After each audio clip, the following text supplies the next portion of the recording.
Timothy రాసిన 2వ పత్రిక 4వ అధ్యాయము మరి 16వ వచనం మనం చదువుదామండి. దయచేసి బైబిల్ తెచ్చిన వారు అందరూ కూడా తెరిచి చూడాల్సిన పాటు మనం చేస్తున్నామండి.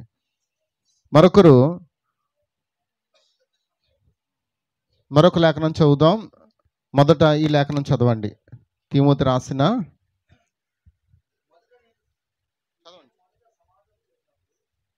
మొదట నేను సమాధానం చెప్పినప్పుడు ఎవడును నా పక్షమున నిలవలేదు, అందరూ నన్ను విడిచిపోయారు. హల్లెలూయా, హల్లెలూయా. చూడండి, నేను మొదట సమాధానం చెప్పినప్పుడు ఎవడును నా పక్షమున నిలవలేదు, అందరూ నన్ను విడిచిపోయారు. ఇది వారికి నేరముగా ఎంచబడకుండును గాక. అయితే నా ద్వారా సువార్త పూర్ణంగా ప్రకటింపబడు నిమిత్తం అన్యజనులందరూ దాని విను నిమిత్తమును ప్రభువు నా ప్రక్క నిలిచి నన్ను బలపరచును గనక నేను సింహము నోట నుండి తప్పింపబడి తిని. ప్రభు ప్రతి దుష్కార్యము నుండి నన్ను తప్పించి తన పరలోక రాజ్యముకు చేరినట్లు నన్ను రక్షించును. యుగయుగములు ఆయనకి మహిమ కలుగును గాక.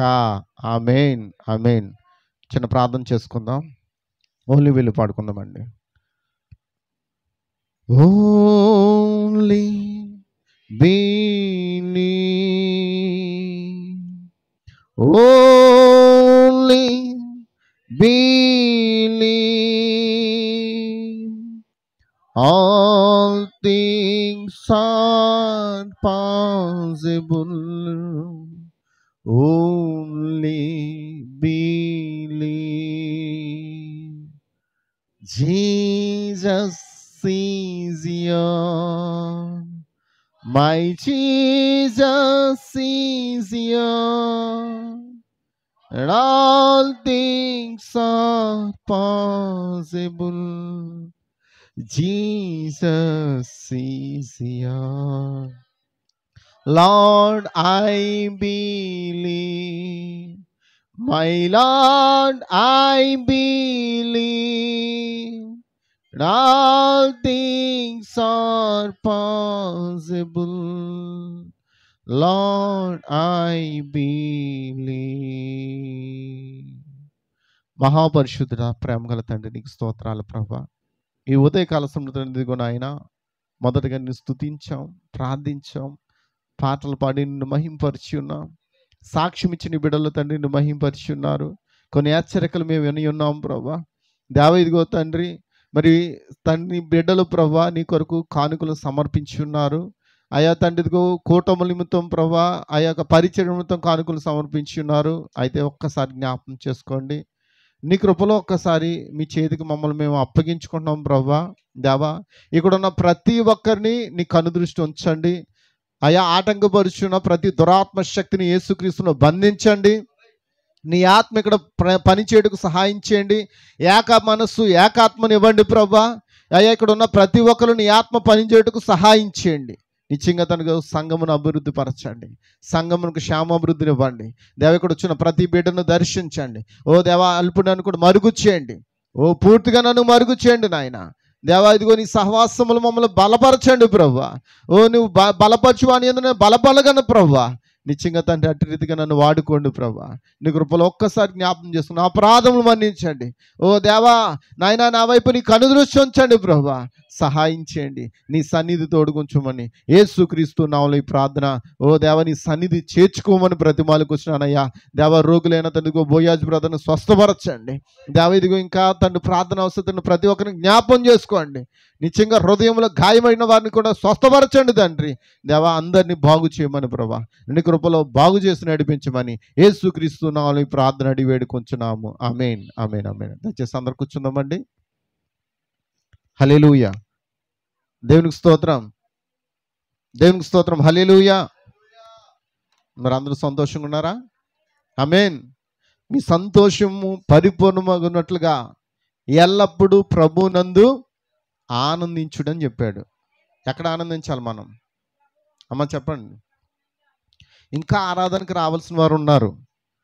వారు ఎందుకు నిర్లక్ష్యం చేస్తారో నాకు తెలియదు. వారికి దేవునికి సంబంధం. ఎందుకంటే ఏదైనా మాట చెబుతుంటే భయం వేస్తుందండి నాకు. ఏమన్నా మాట చెప్తుంటే ఇదిగో పాస్టర్ గారు శపించేస్తున్నారు. పాస్టర్ గారు ఎందుకు శపిస్తాడండి? మిమ్మల్ని శపిస్తే నన్ను ఊరుకుంటాడు దేవుడు? ఏమండి చెప్పండి. మిమ్మల్ని శపిస్తే దేవుడు నన్ను ఊరుకుంటాడా? మా మాట చెప్పట్లేదు. ఇంకా దారుణంగా తిట్టే వాళ్ళ దగ్గరికే చాలామంది తండోపతండాలకు వెళ్ళిపోతున్నారు. కానీ ఒక్క మాట అయినను వాక్యము ద్వారా తప్ప నేను ఏ మాట కూడా సొంతంగా చెప్పను. అయినా సరే మన హృదయాలు నొచ్చుకుంటున్నాయంటే దేవుడు మనతో ఏదో మాట్లాడుచున్నాడని అర్థం చేసుకోవాలి. హల్లెలూయా. ఎంతమందికి అర్థమవుతుంది? హల్లెలూయా. నువ్వు ఏ విషయంలో నిర్లక్ష్యం చేస్తున్నావో దేవుడు నీకు ఇచ్చే విషయంలోని చేసే విషయంలో అన్నిటిలోనూ కూడా నిర్లక్ష్యం చేస్తాడు ఆయన. ఎంతమందికి అర్థమవుతుంది? ఎంతమందికి అర్థమవుతుంది? హల్లెలూయా. మనం దేవుని సన్నిధికి ఎందుకు రావాలి? అమ్మ చెప్పండి అమ్మ, ఎందుకు రావాలి? అమ్మా మాట్లాడండి అమ్మా. నన్ను ముందుకు తీసుకెళ్తే నేను ఎందుకు ముందుకు వెళ్ళాలో అర్థమవుతుంది. మీరు ఏమి మాట్లాడకుండా అలా మౌనంగా ఉంటే నేను ఏమీ చెప్పలేను. ప్రార్థన చేసుకుందాం, ఈ వారానికి ఇది చాలని చెప్పి నేను ప్రార్థన చేసి ముగించేస్తాను. ఏదైనా కావాలంటే మీరే లాగాలి. కింద ఉన్నవాళ్ళు, కింద కూర్చున్న వాళ్ళు ఏమ్మా ఒక 50 రూపాయలు లాలీపప్పులు తీసుకురండి. ఒక్కొక్కరికి లాలీపప్పు అన్న పంచితే కొంచెం అదైనా సపరించిన సౌండ్ అని వస్తుంది. కింద ఉన్న వాళ్ళు అంటే కింద మీరు కాదా? మీ అందరికి వినబడుతుందా? హల్లెలూయా. ఎందుకు దేవుని స్తుతించలేకపోతున్నారు? మనలో ఏదో నిర్లక్ష్యం ఉంది. ఆ నిర్లక్ష్యాన్ని బయట తీసేద్దాం. ఇప్పుడు ఆమేన్. వాక్యం నీ యొద్దకు వచ్చినప్పుడు దాన్ని స్పందించాలి. హల్లెలూయా. దేవునికి స్తోత్రం, దేవునికి స్తోత్రం. హల్లెలూయా. మీరు వినినా వినకపోయినా నేను చెప్పుకుని వెళ్ళిపోతాను అంతే. వినేవారికి అది కావాలి, నిర్లక్ష్యం చూపు వారికి అది అవసరం లేదు. వాక్యం నాకు కాదు, నాకు వద్దు అనుకుంటే దేవుడు నీతో మాట్లాడండి. నాతో దేవుడు మాట్లాడాలని అనుకుంటేనే దేవుడు నీతో మాట్లాడతాడు. హల్లెలూయా. ఆయన ఇచ్చిన ఉచితమైన ఊపిరిది. ఎంతమందికి అర్థమవుతుందండి? జనం మీదకి జనాలు లేచే కాలం అనేది. యూట్యూబ్లో చక్కగా వచ్చాయి కాబట్టి ఇప్పుడు అంతా ఏంటి షార్ట్స్ వస్తున్నాయి. ఆ షార్ట్స్ కూడా భలే తీస్తున్నారండి. ఒక్కొక్కరు నరుక్కోవడం. మొన్న కదా రీసెంట్గా పల్నాడు జిల్లాలో ఎవరిని పడితే నన్ను నరుక్కుంటున్నారంట. ఎంతమందికి అర్థమవుతుందండి? చాలా యాక్సిడెంట్లు. ఇప్పుడు పొద్దున కూడా చూశాను. కారు ఉంది కదా అని చెప్పేసి మన కాకినాడలో కారు ఉంది కదా అని స్పీడ్గా వెళ్ళిపోయారు వాళ్ళు. వాళ్ళు పోవడంతో ఉన్నవాళ్ళు కూడా పోయారా? ఉదయకాల సమయంలో కూడా వాళ్ళు కారు ఉంది కదా అని సాఫ్ట్వేర్ ఇంజనీర్లు ఇద్దరు వేసుకుంటూ వెళ్ళిపోతున్నారు. ఎదరేమవుతుందో చూసుకోలేదు, మొత్తాన్ని గుద్దుకుంటూ వెళ్ళిపోయారు అంతే. వాళ్ళు పోయారు, అవతల వాళ్ళు పోయారు. అమ్మా నేను అనేది ఏంటంటే ఉచితమైన కృపే మనల్ని కాపాడుతుంది. నిన్ను కాపాడుతుంది అంటే నీ వెనకాతల ఏదో ఒక ప్రార్థన శక్తి ఉంది. హల్లెలూయా. ఒక ప్రార్థన బలం ఉన్నది. ఆ ప్రార్థన నిన్ను అడుగడుగున కాపాడుతుంది. నన్ను నేను కాపాడుకోలేనండి, నన్ను నేను రక్షించుకోలేను. నాకు నా చుట్టూ ఒక రక్షణ కోట ఉన్నది. నా చుట్టూ నాకు ఒక దేవుడు ఉన్నాడు. నన్ను కాపాడేవాడు కునుకడు. అమ్మా అమ్మా అమ్మా చెప్పండి అమ్మా. అమ్మా టిఫిన్ చేశారా? టిఫిన్ చేయలేదా? చేశారా చేయలేదా? చేసిన వాళ్ళు మాత్రం నోరు విప్పరు, చేయని వాళ్ళు నోరు విప్పుతారు. ఆకలికి కేకలు ఉంటాయంట. మీ అరుపులు కేకలు ఇప్పుడు దేవుడు వినాలని కోరుకుంటున్నాడు. ఆయన ఆమేన్ అనేవాడు. మీరెవరు? మీరెవరు? మీరెవరు? మీరెవరు? ఆమేన్ అనేవారేనా? ఆమేన్ అనే ప్రజలు ఎక్కడున్నారా? అని స్తుతించు ప్రజలు ఎక్కడున్నారా?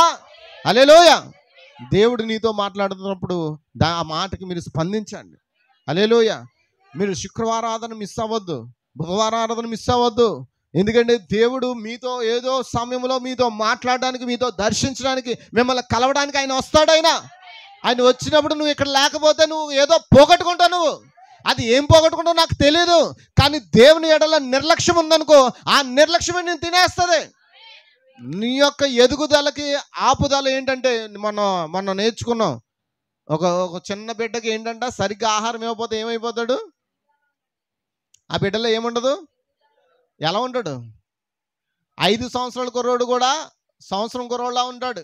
ఎప్పుడైతే నువ్వు ఎదుగుదల ఇస్తున్నావో, ఎప్పుడైతే సరైన ఆహారం ఆ బిడ్డకు పెడుతున్నావో, ఆ బిడ్డ ఆ వయసుకు తగినట్టు ఎదుగుతాడు.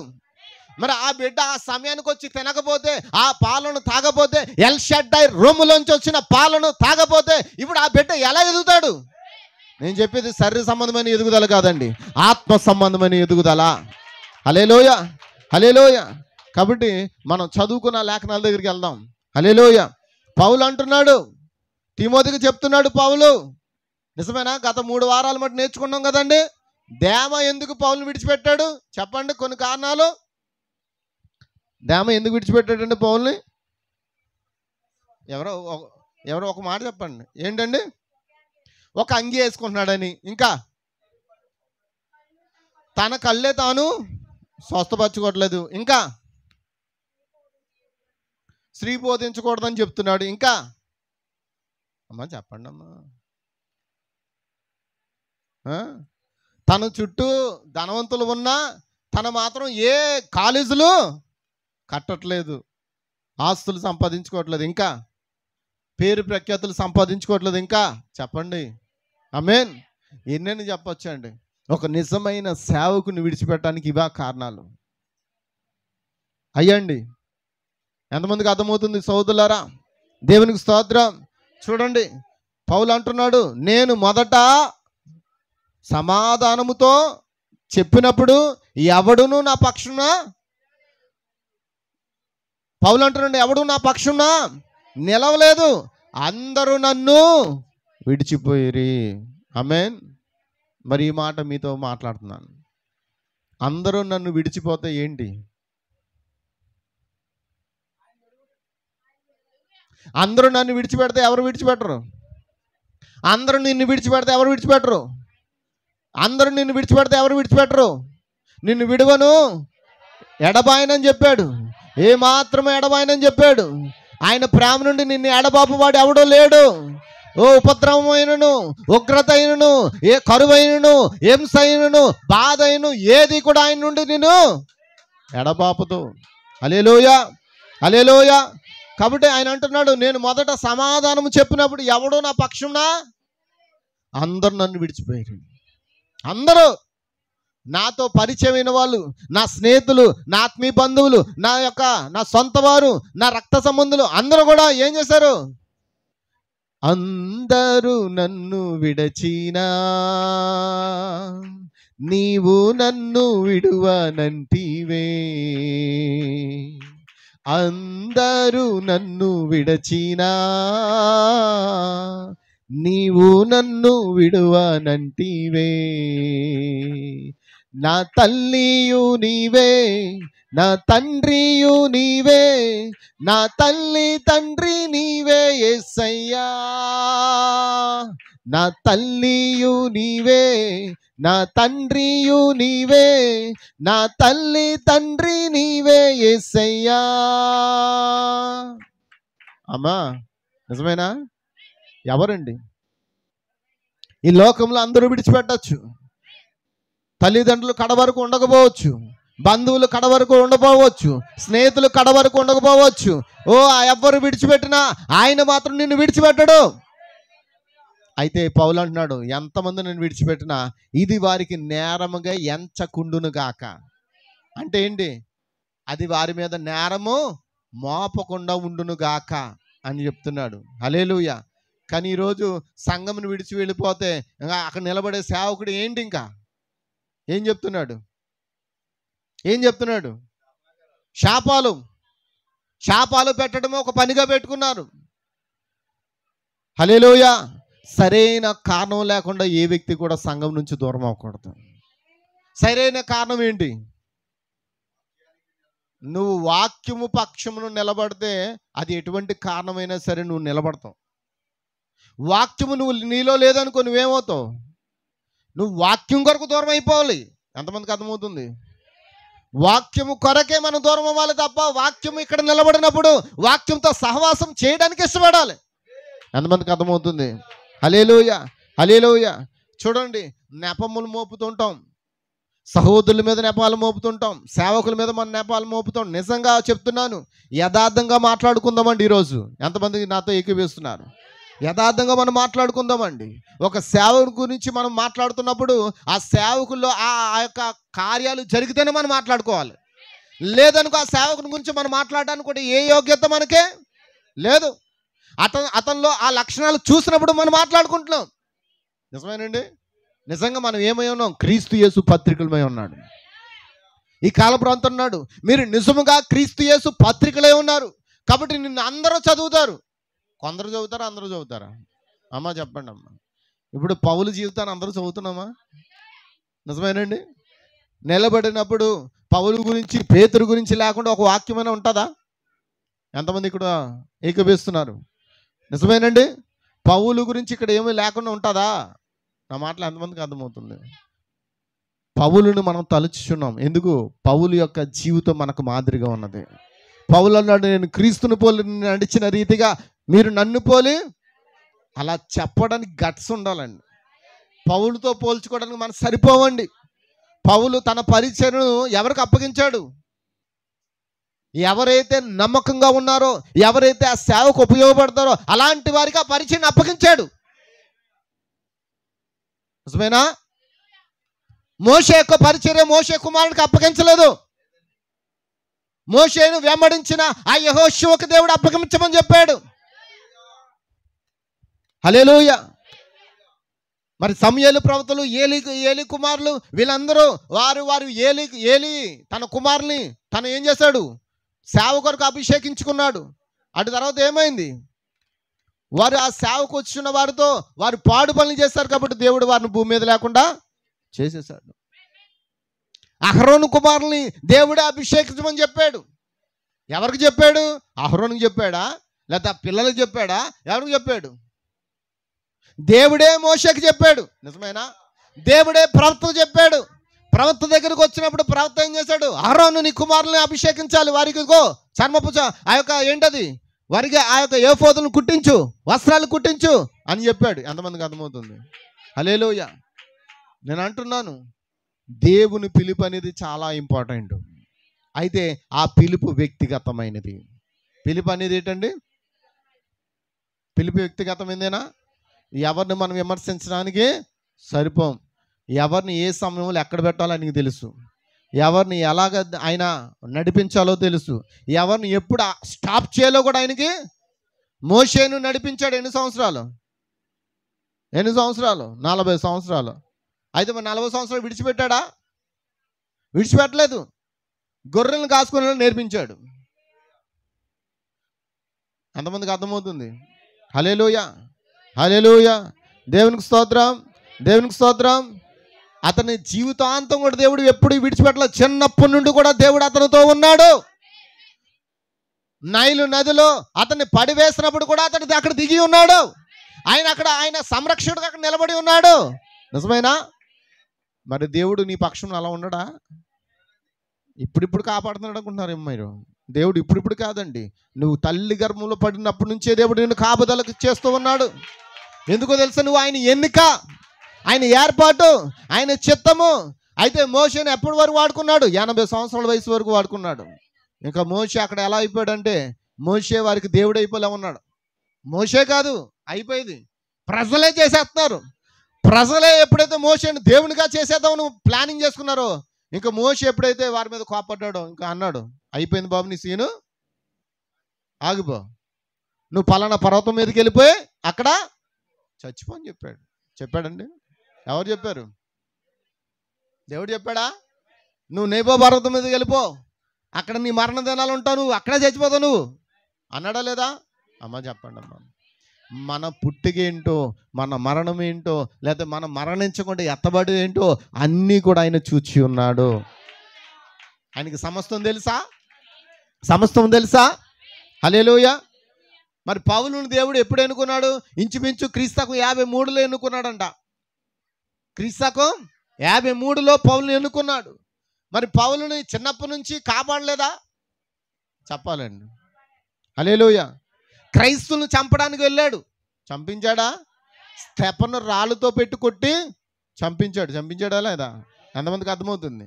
అయితే ఈ పౌలుని దేవుడు ఎన్నుకోవడం మానేశాడా? నా క్రైస్తువును కొట్టావు నువ్వు, నా క్రైస్తువును హింసించావు నువ్వు, అందుకని నేను చంపేతనని చెప్పాడా? అనలేదండి. అలాంటి వ్యక్తిని దేవుడు మరలా క్రైస్తవత్వం బోధించినట్లుగా మార్చాడు. ఈ రోజున కూడా క్రైస్తువుల మీద దాడులు జరుగుతున్నాయి, క్రైస్తువుల మీద తిరుగుబాటు జరుగుతున్నాయి. మరి అలాంటి వ్యక్తులను దేవుడు పరిచర్యకు లాగట్లేదా? హల్లెలూయా. ఆయనకు అసాధ్యమైనది ఏది లేదు, సమస్తము సాధ్యమే. ఎంత తిరుగుతావో తిరుగు అంటాడు. ఒక్కసారిగా గాలిబాటాన్ని ఊపుతాడు ఆయన. నీ తాడు ఎవరి చేతిలో ఉంది అమ్మా? చెప్పండి అమ్మా. మన తాడు ఎవరి చేతిలో ఉంది? ఆయన ఏం చేస్తున్నాడు? విడిచిపెడుతున్నాడు. నువ్వు ఎలా ఎగురుతావో ఎగురు, ఎంతకాలం ఎగురుతావో ఎగురు, ఎక్కడికి ఎగరాలంటే అక్కడికి ఎగురు. నిజమేనా? ఇష్టమైన స్థలాలకు ఎగురుకుంటూ వెళ్ళిపోయిన మనం, కానీ ఒకరోజు ఆ తాడు ఆయన చేతిలో ఉంది కనుక వెనక్కి లాగాడంట. అప్పుడు ఆ గాలిపటానికి అర్థమైంది ఏంటి? ఆ గాలిపటానికి అర్థమైంది ఏంటి? నేను ఎగిరిపోతున్నాను, నేను స్వేచ్ఛగా ఉన్నానని అనుకుంటున్నాను, కానీ నన్ను ఎవరు వెనకదలా ఏం లాగుతున్నారు అంటే నేను స్వేచ్ఛా జీవిని కాదు, నన్ను ఒక శక్తి నన్ను ఏదో లాగుతుంది. ఆ శక్తి ఎవరో కాదు, నన్ను నడిపించేవాడు. నిజమేనా? ఇప్పుడు నిన్ను నడిపించే శక్తి ఎవరో? ప్రభువైన యేసుక్రీస్తు కాదా? ఆయన చేతిలో నీ తాడు ఉన్నదే. జాగ్రత్త సుమి, ఎంతకాలం ఎగురుతావో ఎగురు, దేవుడు అవకాశం ఇస్తాడు. ఎగురు ఎగురు ఎగురు, ఒక దినాన ఆ తాడు లాగుతాడు. ఆయన పరిచర్యకు వాడబడాలనుకుంటే నిన్ను వాడుకుంటాడు. ఆమేన్. అందరూ బోధకులేనా? కాదు. అందరూ సువార్థికులా? కాదు. అందరూ స్వస్థపరచువారా? కాదు. కృపావరములు నానా విధములు.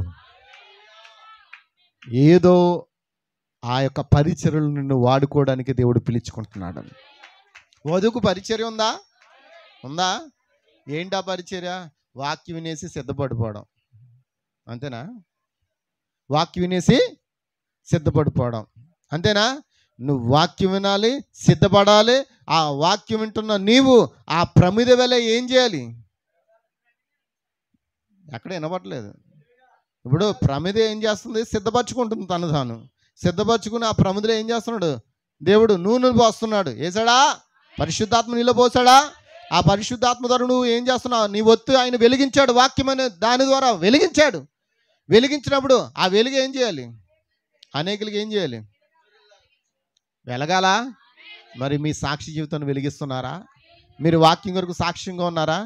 మీరు సాక్ష్యంగా ఉంటే ఈరోజు సంఘం ఎందుకు ఎలా ఉంటుంది? నీ స్నేహితులకు వాక్యం గురించి చెప్తున్నావా? అతడు అన్యసుడే కావచ్చు, అతడు ఎవరైనా కావచ్చు. అయ్యో, రాబోతున్న ఉగ్రత గురించి వారికి తెలియచేయి. ఒక రోజున దేవుడు నేను సాక్షి పెడితే ఏం చెప్తావు నువ్వు? ఆమేన్. దేవునికి స్తోత్రం, దేవునికి స్తోత్రం. హల్లెలూయా, హల్లెలూయా, హల్లెలూయా. చెప్పండి అమ్మా, చెప్పండి చెప్పండి. ఇప్పుడు మాట్లాడండి. మీరు హల్లెలూయా చెప్పట్లేదు. ఇక్కడ అక్కడక్కడ వస్తున్నాయి చేతులు, అక్కడక్కడ క్లాప్స్ కొడుతున్నారు. మిగతా వాళ్ళు అందరూ ఎలా ఉన్నారంటే ఏం చెప్పాలని? దేవునికి స్తోత్రం ప్రభువా. అయ్యా నీకు స్తోత్రాలు, అయ్యా అయ్యా నీకు స్తోత్రాలు బాబు. వీరిని దీవించిన ఆయన, వీరి కంటాల తెరువు ప్రభువా. వీరు నోరు తెచ్చి నిన్ను స్తుతించినట్టు సహాయం చేయమని ప్రార్థించడమే. ఆమేన్. దేవునికి స్తోత్రం. ఎంతమందికి అర్థమవుతుంది? కాబట్టి దేవుడు ఎవరిని ఎన్నుకున్నా ఆ ఎన్నుకున్న వ్యక్తిని ఎంతకాలం వాడుకోవాలో దేవునికి తెలుసు. నన్ను కూడా, ఈవెన్ నన్ను కూడా ఆయన ఎంతవరకు వాడుకుంటాడో అంతవరకు వాడుకుంటాడు. ఒకవేళ నా స్వచిత్తాన్ని నేను జరిగించుతూ వచ్చానా, దేవుడు నన్ను పక్కన పెడతాడు. ఏంటది స్వచిత్తం అంటే? ఏంటి? నా సొంత చిత్తాన్ని నేను నెరవేర్చుకుంటూ వచ్చానా, నన్ను కూడా ఏం చేస్తాడు దేవుడు? అమ్మ చెప్పండి అమ్మ, నిజమేనా? మరి మనం అందరం దేవుని చిత్తానికి అప్పగించుకుందామా? గ్లోరీ, గ్లోరీ, హల్లెలూయా. చూడండి, ఇక్కడ ఒక మాట నేను చదువుతున్నాను. పౌలుకి ఎంతో మంది స్నేహితులు ఉన్నారా లేరా? ఎందరో స్నేహితులు ఉన్నారు, ఎందరో వేలాది మంది స్నేహితులు ఉన్నారు. నిజమేనండి? పౌలు ఏమన్నా మామూలుడండి? ఆయన శ్రీమంతుడు. అంత చదువులు చదివాడంటే, అంత డిగ్రీలు పట్టా తీసుకున్నాడంటే ఏంటి, నార్మల్గా చదివే కాలేజీలో చదువుకోలేదు ఆయన. గమేలేలు ఈరోజు కూడా ఉంది అది ఇన్స్టిట్యూట్, తెలుసా? మీరు నెట్లో కొట్టి చూడండి, గమేలేలు ఇన్స్టిట్యూట్, గమేలియ. ఆ ఇన్స్టిట్యూట్ ఇప్పటికీ కొనసాగుతుంది. అటువంటి ఇన్స్టిట్యూట్లో ఆయన డిగ్రీ పట్టా పొందుకున్నాడు. ఆయన ప్రవీణం, ఆయన సకల విద్యలందు ప్రవీణుడు. కానీ తన జీవితం క్రీస్తు కొరకు అప్పగించుకున్నాడంట. క్రీస్తు కొరకు ఒక ఖైదీగా మారిపోయాడంట ఆయన. హల్లెలూయా, నిజమేనా? ఆమేన్. అతడు క్రీస్తు కొరకు ఎలా మారిపోయాడు?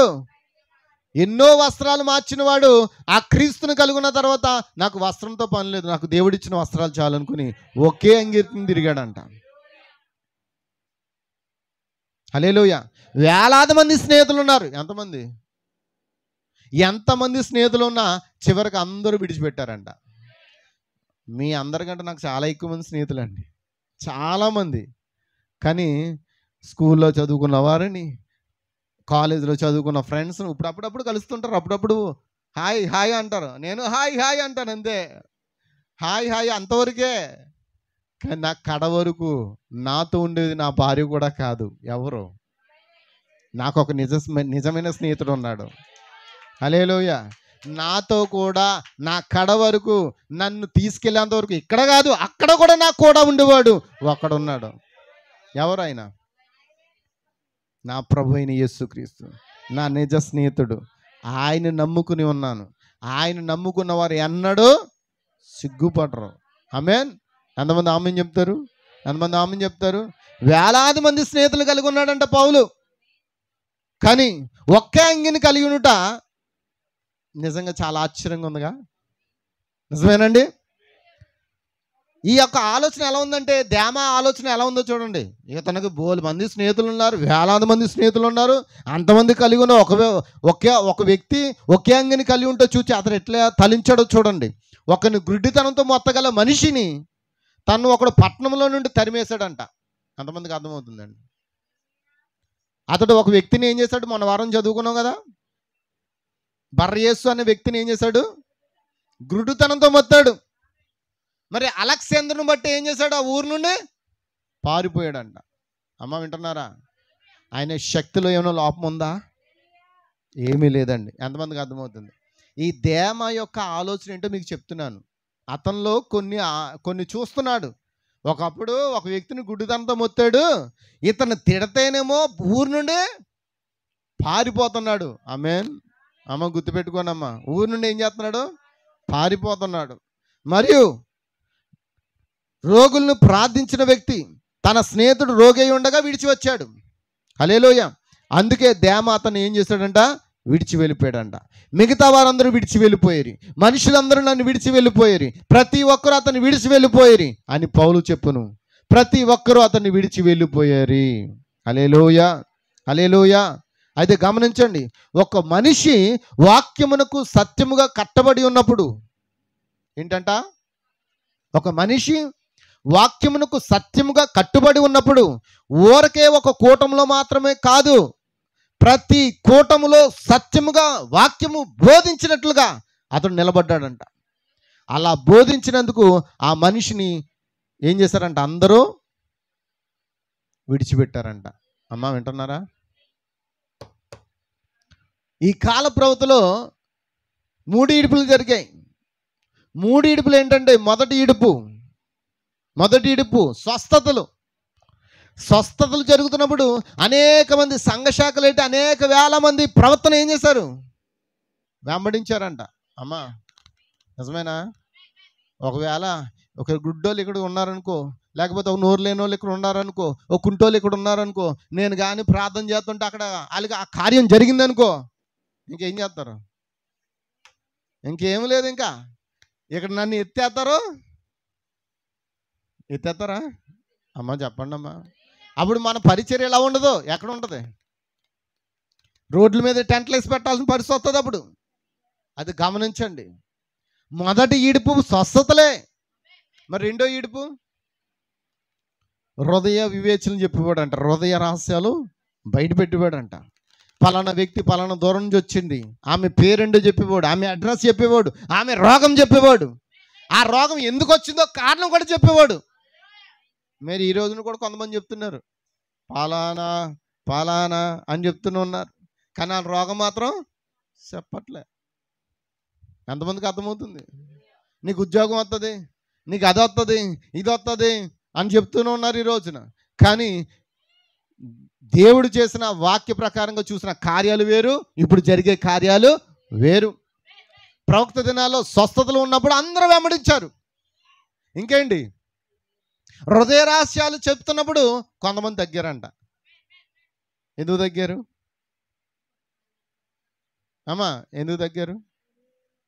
దేవుడు మీ సేవకుడికి అది కానీ ఇచ్చాడంటే చాలా బాగుంటుంది. అప్పుడు జనాలు ఏమైపోతారు?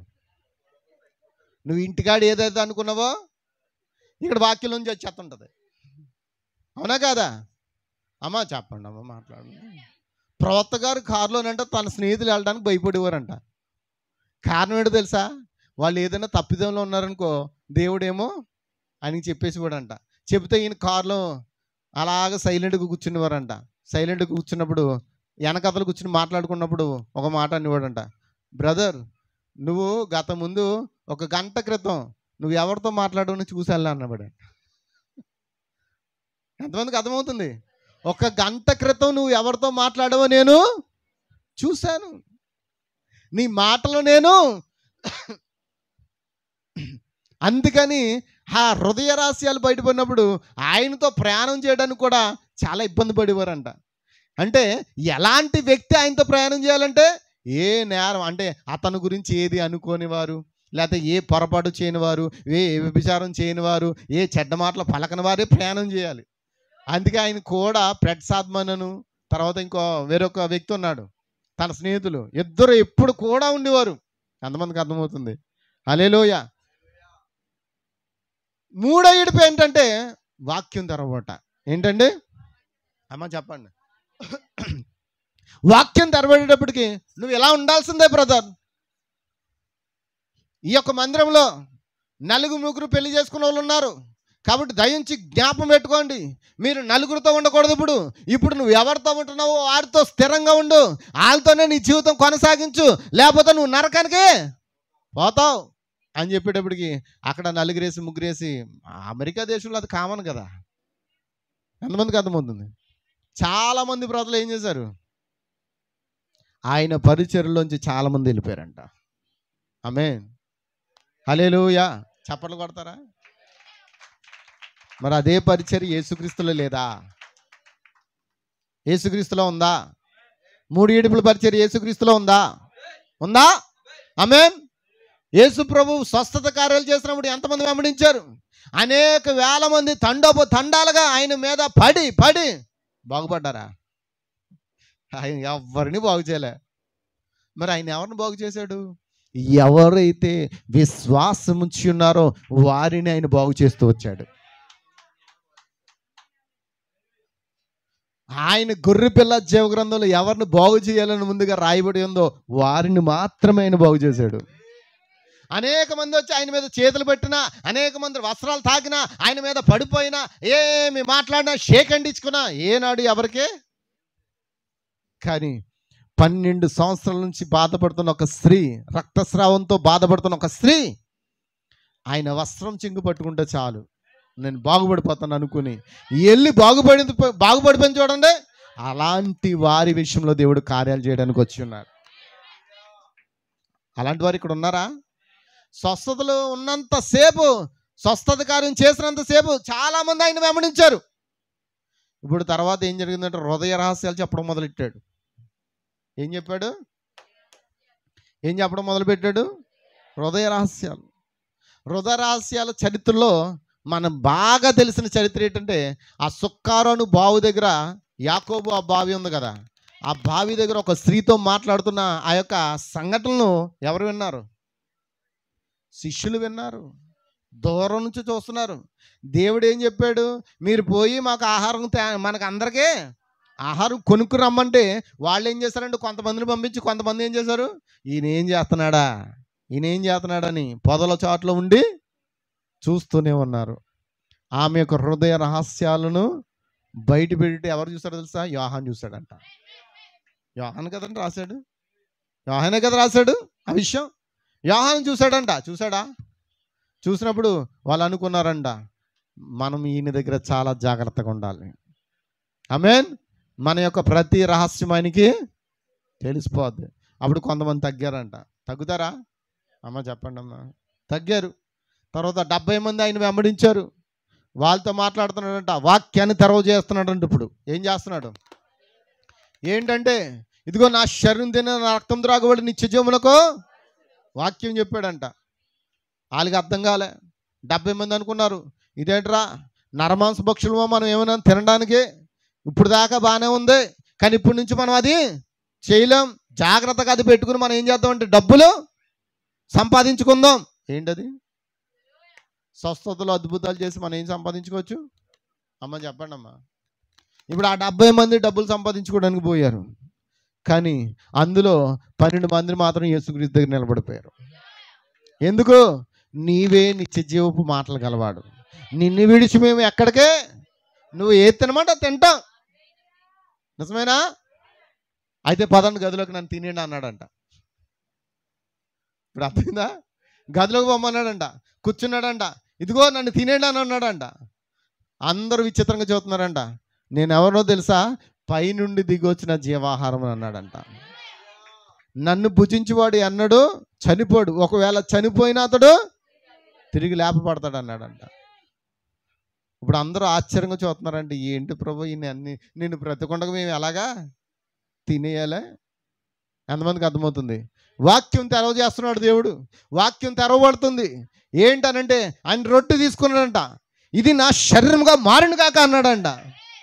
ఏమైంది అది? అది ఒక్కొక్కరు తీసుకున్నారంట. ఇదా ఈయన శరీరం? ఈ 70 మందికి చెప్తే బాగుండేమో, వీళ్ళు ఎందుకు వెళ్ళిపోయారు? ఎందుకో తెలుసా? వాక్యం వారికి తెరవబడలేదు, వాక్యం మనకు తెరవబడింది. గట్టి కొడతారా? హల్లెలూయా, దేవునికి స్తోత్రం, దేవునికి స్తోత్రం, హల్లెలూయా. కాబట్టి గమనించండి, ఎన్ని జరిగినా ఎంతమంది విడిచిపెట్టినా దేవుడు మాత్రం నిన్ను విడిచిపెట్టడం. మరి బ్రహ్మంలో ఈ 3 ఇడుపులు జరిగాయా? యేసుక్రీస్తులో ఈ 3 ఇడుపులు జరిగాయా? మరి పౌలులో ఈ 3 ఇడుపులు జరుగుతున్నాయా? జరిగిపోయాయి. పౌలు అద్భుతాలు స్వస్థతలు జరుగుతున్నప్పుడు అనేక మంది నీడ తగిలి కూడా బాగుపడ్డారు. చేతి మణికట్లు తగిలి గుడ్డలు, చేతి గుడ్డలు పట్టుకుని కూడా స్వస్థత పడ్డారు. అది నీ విశ్వాసం అండి. ఒకవేళ మంచం నుంచి లేవలేని పరిస్థితులు ఉన్నవారు వారి ఇంటి దగ్గర ఉన్నారనుకో, వారికి విశ్వాసం ఉండి, నీకు విశ్వాసం ఉంటే నీ సేవకుని దగ్గర ఒక కచ్చిఫ్ తీసుకొచ్చి ప్రార్థన చేసి పట్టుకెళ్ళినా సరే అదేమవుతుంది? ఎంతమందికి అర్థమవుతుంది? నీ విశ్వాసమే నిన్ను స్వస్థపరచును. ఆ రోజులు రావంటారా? మనం వాటిని దాటుకుంటూ వచ్చాము. అంతకంటే గొప్ప కార్యాలు జరగాలి ఇప్పుడు. అంతకంటే గొప్ప కార్యాలు అంటే పలికితే జరిగిపోవాలి ఇప్పుడు కార్యాలు. ఆమేన్. స్తోత్రం, స్తోత్రం, హల్లెలూయా. ఎంతమందికి అర్థమవుతుంది? పౌల్లో స్వస్థత జరిగినప్పుడు అనేక మంది వెంబడించారంట. హృదయ రహస్యాలు చెప్పినప్పుడు కొంతమంది ఆగిపోయారంట. ఇప్పుడు 3వ ఏడుపు వాక్యం తెరవబడుతుంది. వాక్యం తెరవబడుతుంటే ఆయన అంటున్నా, ఆ మట్టుకైతే బ్రతుకుట క్రీస్తే, చావైతే నాకు. అంటే ఈయనతో ఉంటే మనం చచ్చిపోతాం అనుకున్నారండి కొంతమంది. ఏమనుకున్నారు? ఈయనతో ఉంటే మనము చచ్చిపోవడం ఖాయం. ఇదేమో ఆలోచన ఏంటంటే, ఈయన పెద్ద కాలేజీలు కడతాడు, పెద్ద స్కూళ్ళు కడతారు. నిజమేనా? ఇప్పుడు కడుతున్నారు కదండి, ఇప్పుడు కడుతున్నారు కదా, ఇప్పుడు కడుతున్నారు కదా. పెద్ద కాలేజీలు కడతారు, పెద్ద స్కూళ్ళు కడతాడు, పెద్ద హాస్పిటల్ కడతాడు. కాబట్టి మన యొక్క సంస్థ పెద్ద చేసుకుందాం, మన సంస్థ సహోదరులను కూడా కలుపుతాం అని చెప్పి ప్లాన్ చేసుకున్నారంట. హల్లెలూయా, దేవునికి స్తోత్రం, దేవునికి స్తోత్రం, గ్లోరీ. అయినా ఏం జరిగింది? హల్లెలూయా, దేవునికి స్తోత్రం. కాబట్టి గమనించండి, ఎన్ని చేసినా చివరికి ఏం జరిగిందంట? ఏం జరిగింది? అందరూ పౌలుని విడిచిపెట్టారు. కానీ ఎవరు ఉన్నారో తెలుసా పౌలుతో? వాక్యం కొరకు వాక్యమే నిలబడి ఉన్న ఆ ప్రజలు కొంతమందే పౌలుతో నిలబడ్డారు. గట్టి కొడతారు చప్పట్లో. హల్లెలూయా. ఆయనతో ఉన్నదో తెలుసా? ఆయన ఏమన్నాడంటే, అందరూ నన్ను విడిచిపెట్టారు కానీ లోక అని ఒక వైద్యుడు నన్ను విడిచిపెట్టలే. ఎవరు? లోక మాత్రమే నాతో ఉన్నాడు. అతడు నాకు పరిచారకుడుగా ఉన్నాడు, నాకు పరిచర్య చేసే వ్యక్తిగా ఉన్నాడు, దేవుని కొరకు నా వాక్యం కొరకు నిలబడిన వ్యక్తి అని లోక కొరకు పౌలు సాక్ష్యం ఇస్తున్నాడంట. మరి ఈరోజు నీ కొరకు సాక్ష్యం ఎవరు ఇవ్వాలి? ఇవ్వాలా లేదా? ఎంతమందికి అర్థమవుతుంది? హల్లెలూయా, హల్లెలూయా.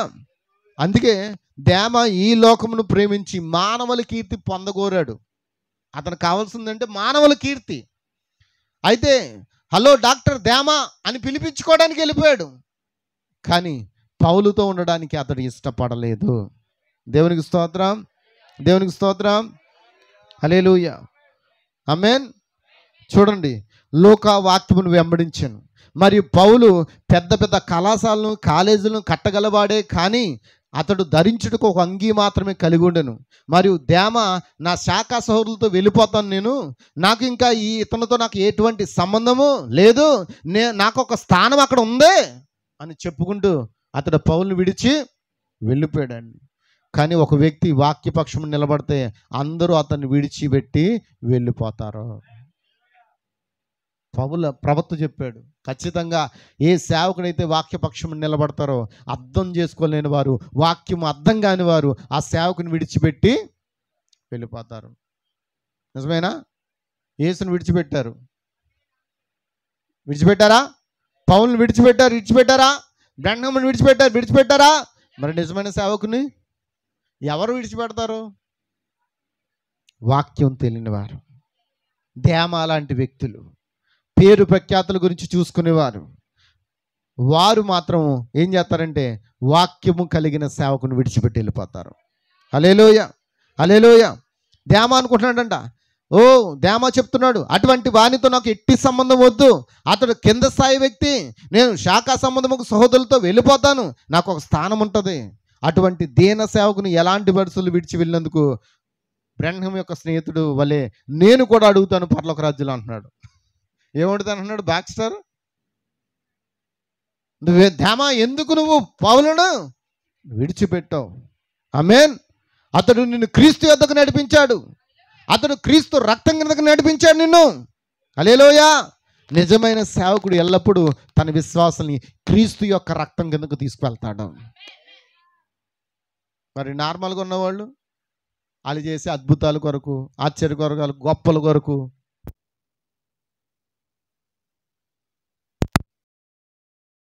విడిచిపెట్టేస్తారు.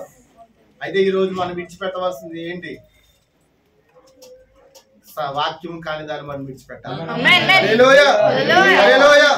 అది కాకపోతే చెప్తున్నాడు, ఏ సమయంలో అయినా కానీ చూడండి, ఒక వ్యక్తి సత్యముకు నిలబడి ఉన్నప్పుడు, అతడు ఎంత గొప్పవాడైనా కానీ, అతడు వాక్యములకు సత్యముగా నిలబడినప్పుడు మత సంబంధమైన ప్రపంచము అతన్ని విడిచిపెట్టి మరియు అతని నుండి వేరుపడే సమయం వచ్చును. హల్లెలూయా. ఆది కాండం నుండి ప్రకటన గ్రంథం వరకు బైబిల్ చదవండి. బైబిల్లో నిజమైన ప్రవక్తల్ని, నిజమైన వ్యక్తుల్ని ఆ యొక్క ప్రాంతపు ప్రజలు ఏం చేశారు? విడిచి వెళ్ళిపోయారు. ఆమేన్. దేవునికి స్తోత్రం. నైస్యా అనే ఆలోచన సభ జరిగినప్పుడు, నైస్యాలో ఆలోచన సభ జరిగినప్పుడు ఆ సంఘమందు ఉండిన కాలంలో నైస్యా తండ్రులను మీరు చూడగలరు. దేవుడు వాక్యంతో నిలిచి ఉండిన ప్రతి మనిషిని, ప్రతి పరిశుద్ధిని, ప్రతి ప్రవక్తను, ప్రతి నిజ దైవ సేవకుని మత ప్రపంచం ఏం చేస్తుంది? విడిచిపెట్టింది. ఏ ప్రపంచం? మత ప్రపంచం. ఈరోజు మతం కావాలా, మార్గం కావాలా? మతం అనేది ముసుగు, మార్గం అనేది పరలోక రాజ్యానికి చేర్చే గమ్యం.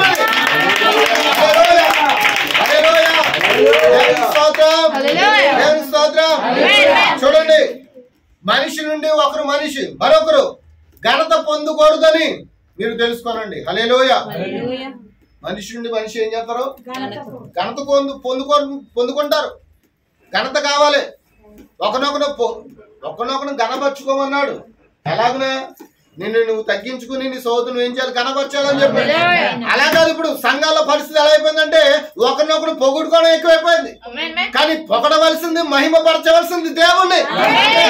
హల్లెలూయా. ఒకరినొకరు ఘనపరచడం ద్వారా దేవుడిని అగౌరవపరుస్తున్నారు. మరి ఎంత కార్యమైనా చేయొచ్చు, కనీసం సేవకుడికి ఒక 10 లక్షలను ఇవ్వచ్చు. అయితే ఆ యొక్క సేవకుడు ఆ వ్యక్తిని 10 సార్లు గౌరవించక్కర్లే, కనబరచక్కర్లే. డబ్బు ఇచ్చినంత మాత్రమే కనబరచమని ఎక్కడ చెప్పలే. ఘనతకు పాత్రుడు ఆయన మాత్రమే. వ్యక్తి గౌరవానికి పాత్రుడు, గౌరవింపదగిన వాడు. కానీ దేవుడు అంతకంటే గౌరవానికి తగిన వాడు. హల్లెలూయా, హల్లెలూయా. కానీ మన మధ్య మనం పెద్దవారిని తయారు చేస్తున్నామంట. ప్రవక్త అంటున్నాడు, అసలు మనం పెద్దవారము కామే కాదు,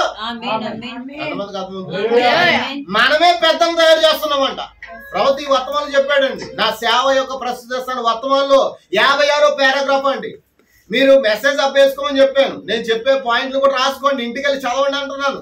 ఎందుకంటే నేను చెప్పిన ప్రతి మాట అందులో ఉంటేనే మీరు వినాలి. హల్లెలూయా. అందులో అంటున్నాడు, ఇదిగో మన మధ్య మనము పెద్దవారిని తయారు చేయాలని ప్రయత్నించున్నాం. అసలు మన మధ్య పెద్దవారం కానండి, మనం చిన్నవారు మాత్రమే. మనమందరం అల్పులము. ఏమండి, మనమందరం ఎవరు? అల్పులమండి. ఆ తలుపు తీసండి. మనమందరం ఎవరు చెప్పాలి? గ్లోరీ. ఇవన్నీ తీసేస్తాం, మెచ్చోట్లు తీసే. దేవుని స్తోత్రం. హల్లెలూయా, దేవుని స్తోత్రం. ఎంతమంది ఇంకా ఆలోచన చేస్తున్నారు? మనం అల్పులమేనా? ఏ యోగ్యత మనకి ఏమీ లేదండి. మనం అందరం అల్పులము. మన మధ్య పెద్ద వ్యక్తి ఒక్కరే ఉన్నారు, ఆయన మన ప్రభు. పెద్ద వ్యక్తి సేవకుడా? అతడు కేవలం ఈ స్థానం ముందున్నప్పుడు దేవుడు ప్రతినిధి మాత్రమే. ఎంతమందికి అర్థమవుతుంది?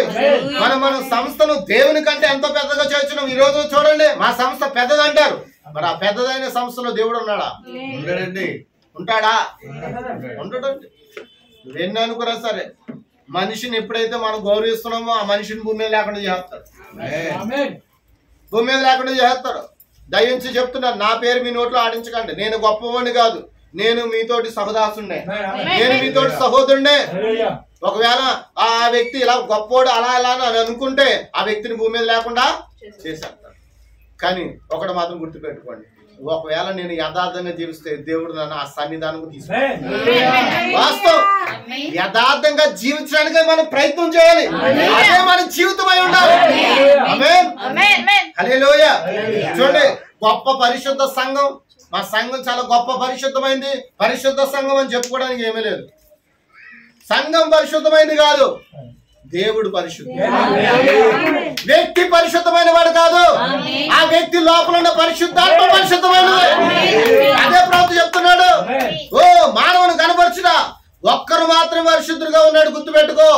ఆయనే పరిశుద్ధాత్మ. ఆ పరిశుద్ధాత్ముడైన దేవుడు, ఆయన మన ప్రభు అయిన యేసుక్రీస్తు. హల్లెలూయా. నిన్న యూట్యూబ్ లో షార్ట్స్ లో చూస్తున్న ఒక సంఘటన. ఒక సేవకుడు మరొక సేవకుని కించపరుస్తున్నాడు. కించపరచడం ఏం కాదు, ఒకరొకరు అనుకోవడమే ఈ దినాల్లో, అవునే కదా. ఒక సోదరుడు వివేచన వరంతో పలానా వ్యక్తి పలానా పేరు ఇక్కడి నుంచి వచ్చాడు అక్కడికి వచ్చాడు, పేరు తప్పుగా చెప్పాడు. దాన్ని పట్టుకుని ట్రోల్ చేస్తారు. మంచిదే, ఒకరిని పట్టించుకోవడానికి ఒకరిని అలా చేసుకోవడం వల్ల ఎవరి నామం అవమానపరచబడుతుంది?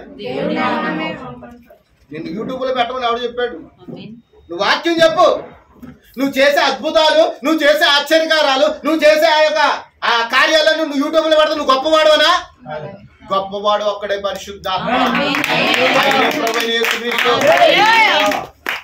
ఆ వ్యక్తి అంటున్నాడు, నన్ను యేసు కుదురుగా ఉండట్లేదు, ఆ పేరు చెప్పమంటున్నాడు కాబట్టి చెప్తున్నాను అని అన్నాడు.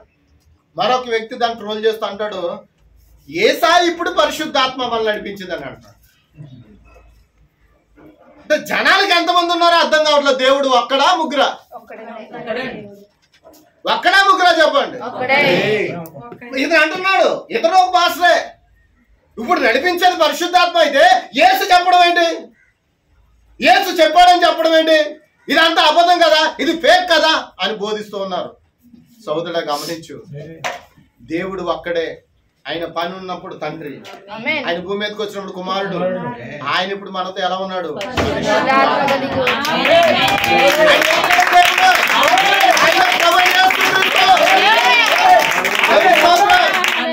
హల్లెలూయా. దేవుడు మనుషులు పరీక్షించడానికి దిగి వస్తాడంట. వస్తాడా? నిన్ను పరీక్షించడానికి రాడా? నన్ను పరీక్ష చేయడానికి కూడా వస్తాడు. ఇప్పుడు గమనించండి, మనుషులందరూ ఒకరిని విడిచిపెట్టిన సమయంలో ఒక వ్యక్తి వాక్యం పక్షం నిజంగా నిలిచి ఉండవలసి ఉన్నాడు. ఆ వ్యక్తిని పరీక్షించడానికి దేవుడు దిగి వచ్చును. ఆమేన్. ఎప్పుడు దిగి వస్తాడు? ఎప్పుడు దిగి వస్తాడు దేవుడు? ఎప్పుడు దిగి వస్తాడు? ఒక వ్యక్తి ఎప్పుడైతే వాక్యపక్షం నిలబడి అందరి చేత త్రోసివేయబడి ఒంటరిగా వాక్యం కొరకు నిలబడినప్పుడు దేవుడు అతని దగ్గరికి వస్తాడు. అర్థమని రాడండి. ఆయన ఒంటరోడ్ అయిపోయిన తర్వాత ఎవరి కోసం ఒంటరోడ్ అయిపోయాడు? దేవుని కోసం, వాక్యం కోసం. వాక్యమే దేవుడు. దేవుని కోసం అతడు ఒంటరోడ్ అయిపోయాడు. స్నేహితులు బంధువులు అందరూ విడిచిపెట్టారు, కానీ ఆ వ్యక్తిని దేవుడు విడిచిపెట్టాడు. కష్టకాలం అతని కొరకు దేవుడు దిగి వస్తాడు. బంధువులు విడిచిపెట్టినా, స్నేహితులు విడిచిపెట్టినా, పౌలు ఎంతమంది విడిచిపెట్టారు, కానీ పౌలు ఎన్నడూ దేవుడు విడిచిపెట్టలే. హల్లెలూయా. ఏమంటే స్టెఫను దేవుడు విడిచిపెట్టాడా? లేదండి. స్టెఫన్ రాళ్ళతో కొట్టించాడంట దగ్గరుండి. ఒక్క రాయి పట్టదంట. పడిన దెబ్బకి అమ్మా అన్నాడా? అతడు ఒక్క రాయి దెబ్బకి పరలోక రాజ్యం తెరబడి బైబిల్ చెప్తుంది. ఒక్క రాయి దెబ్బకే పరలోక రాజ్యం తెరవబడ్డ చూచాడంట అతడు. ఇంకా ఆ పరలోక రాజ్యంలో ఆయన సింహాసనాసీనుడై ఉండటం ఆయన చూచి, ప్రభువా వీరేమి చేస్తున్నారు, వీరిని క్షమించి అన్నాడంట. ప్రవక్త అంటాడు, అతడు తగిలింది ఒక దెబ్బే, మిగతా రాళ్ళు ఎవరు ఆయనకి తగలేదంట. ఆయన అప్పటికి ఎక్కడికి వెళ్ళిపోయాడు? ఆయన ఒడిలోకి వెళ్ళిపోయాడు.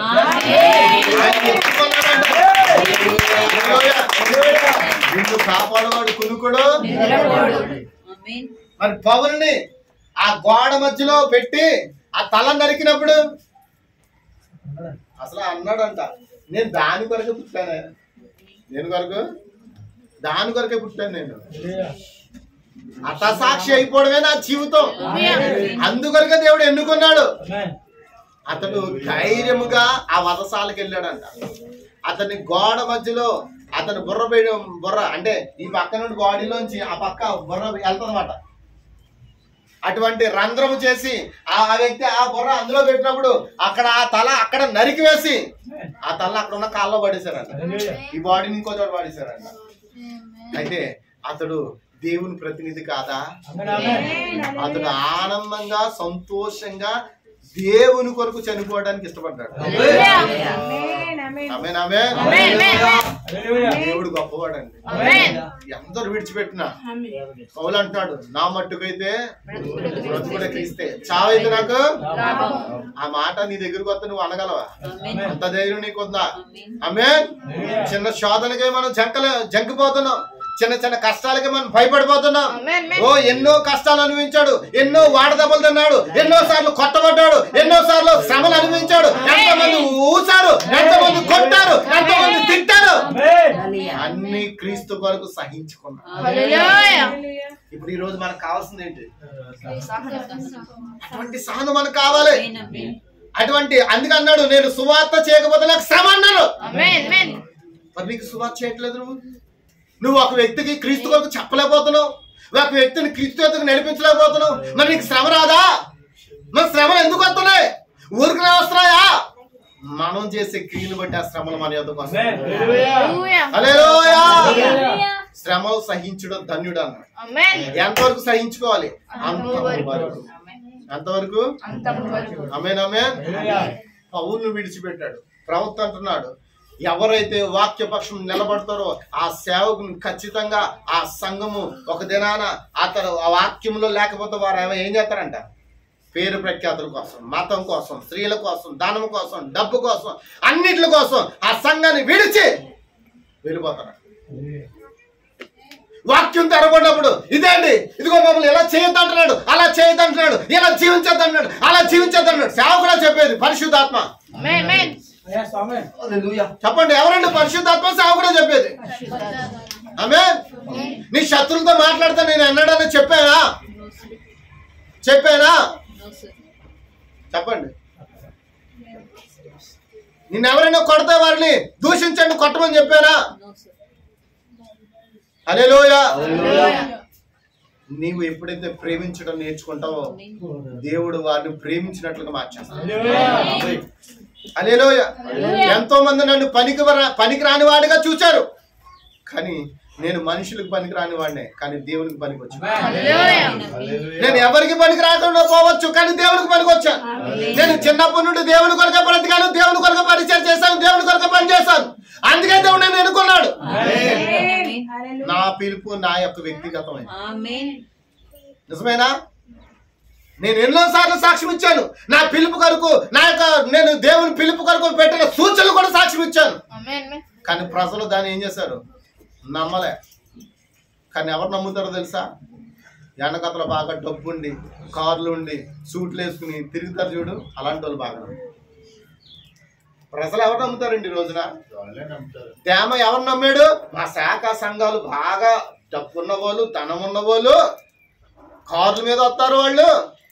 ఈయనేటి నడిచి నడకదారిని వెళ్తున్నాడు, మమ్మల్ని తీసిపోతున్నాడు. హల్లెలూయా. అతడు తన ఐశ్వర్యం అంతా ఎలా ఎంచుకున్నాడంట? ఎలా ఎంచుకున్నాడు? పౌలు ఏం చేశాడు? తనకున్న ఐశ్వర్యం అంతా వెంటగా ఎంచుకున్నాడంట. నిజమేనా? నిజమేనండి. ఈ కాల ప్రవతకి ఇంచుమించు 9 కోట్ల చెక్కు, మరి ఎన్ని డాలర్లో అది నాకు తెలియదు, కానీ అది లెక్క పెడితే 9 కోట్లు అవుతుందంట. ఆ 9 కోట్ల చెక్కుని ఇచ్చినప్పుడు అతను ఏం చేశాడు? అందరి ముందు చింపేశాడు. ఆ 9 కోట్ల చెక్కు ఆ దినాల్లో 1950లోని 60 సంవత్సరంలో ఎంత డబ్బు అండి అది? ఈ రోజున బ్రిలియంట్ అయిపోయినాయి. అది అంటారు కదా, బిల్ గేట్సా? కానీ దేవుడు అతను దేని కొనుక్కున్నాడు? నువ్వు బిల్ గేట్స్ వాడబడ్డానికి కాదండి. ఒకవేళ దేవుడు ఇవ్వాలనుకుంటే ఇస్తాడు. మన పరిచయకి ఏం కావాలో దేవుడు ఇస్తాడు. ఇవ్వాలంటే మిమ్మల్ని దేవుడు బలపరచాలిగా, ఇవ్వాలంటే మీకు ఉద్యోగాలు ఇవ్వాలిగా, ఇవ్వాలంటే మీకు పనులు ఇవ్వాలిగా. నా ప్రార్థన అదేనండి. నా ప్రార్థన అదే. నీ సంఘం బలపడాలంటే నీ బిడ్డలు బలపడాలి కదయ్యా. నీ బిడ్డలు బలపడకుండా నీ సంఘం ఎలా బలపరుస్తావు? హల్లెలూయా. నీ బిడ్డల చేతులు బలపరచు. నిజమేనా? మనం ప్రార్థించచ్చా, ప్రార్థించకూడదా?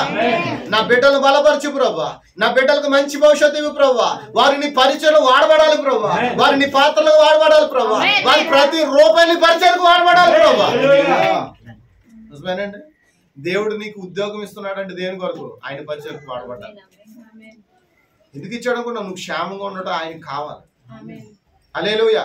అదే ఇంకా నువ్వు లోకం వైపే ఉన్నావు అనుకో, దేవుని మర్చిపోయావు అనుకో, ఆ ఉద్యోగం నీకు పెరుగుదల ఉండదు. ఎలా ఉంటది? ఇచ్చాడు జీవితం అంతవరకే ఉంటది. కానీ ఎదగాలంటే దేవుడు నీకు ఏదైతే ఇచ్చాడో దానిలో నువ్వు దేవుని కొరకు పరిచయం. హల్లెలూయా.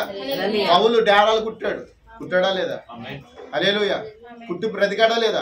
చెప్పండమ్మా. కష్టపడి బ్రతకడానికి ఇష్టపడ్డాడు. నేను కూడా ఒకసారి అనుకుంటాను, ప్రభువా ఒకసారి నాకు కష్టం వచ్చినప్పుడు బాధ అనిపిస్తుంది. బాధ అనిపిస్తుంది అంటే మానవుడికి నాకు బాధ ఉండదా? అమ్మా చెప్పండి అమ్మా.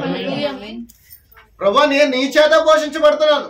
ఒక్కోసారి ఏమి ఉండకపోవచ్చు, కానీ ఎన్నడూ లేని వాడిగా నన్ను చేయలేదండి.